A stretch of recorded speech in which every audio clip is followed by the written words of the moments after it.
بعض جاہل طلاق کیوں دیتے ہیں؟ یہ ہمیشہ بچی ہوندی ہے، بچی اس عورت نے بنائی ہے۔ اللہ کریم قرآن مجید میں ارشاد فرماتا ہے یَهَبُ لِمَن يَشَاءُ إِنَاثًا وَيَهَبُ لِمَن يَشَاءُ الذُّكُورَ۔ لڑکی بنانا، لڑکا بنانا یہ کس کا کام ہے؟ رب العالمین ارشاد فرماتے ہیں او یزوجہم ذکرانا واناثا، وہی رب جوڑا بنا کے بھیجتا ہے، ایک ہی وقت میں بچہ بھی پیدا ہوتا ہے، بچی بھی پیدا ہوتی ہے۔ اس میں عورت کا قصور، اور اس وجہ سے عورت کو طلاق دی جائے، اس سے زیادہ پاگل، اس سے زیادہ جاہل انسان کوئی نہیں کہ بیوی کو طلاق اس لیے دی ہے کہ اس کی لڑکی کیوں پیدا ہوئی۔ پچھلے سال آپ نے دیکھا نہیں، ایک ظالم نے بچی پیدا ہوئی اور اسے گولی سے مار دیا باپ نے، یہ بچی کیوں پیدا ہوئی ہے؟ اس میں عورت کا قصور؟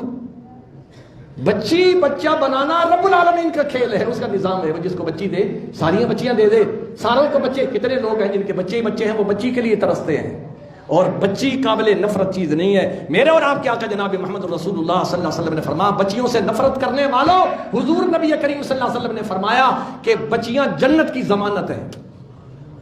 بیٹا تمہیں جنت میں نہیں لے کے جائے گا، بیٹیاں جنت میں لے کے جائیں گی۔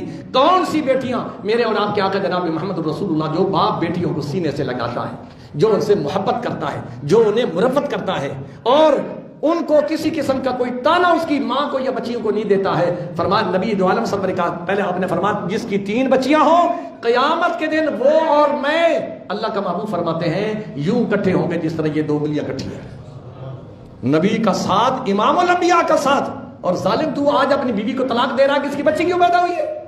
اللہ کے محبوب جناب محمد رسول اللہ کتنی بڑی خوشخبری سنائی، 3 بچیاں۔ پھر آپ نے فرمایا جس کی 2 بچیاں، حضرت عائشہ صدیقہ رضی اللہ تعالیٰ عنہ نے فرمایا جس کی 1 بچی ہو، تو فرمایا جس کی 1 بچی بھی ہوگی میں محمد اسے قیامت کے دن جنت میں ساتھ لے کے جاؤں گا۔ یہ کس کو خوشخبری سنائی جا رہی ہے؟ بیٹیوں کے باپ کو خوشخبری سنائی جا رہی ہے۔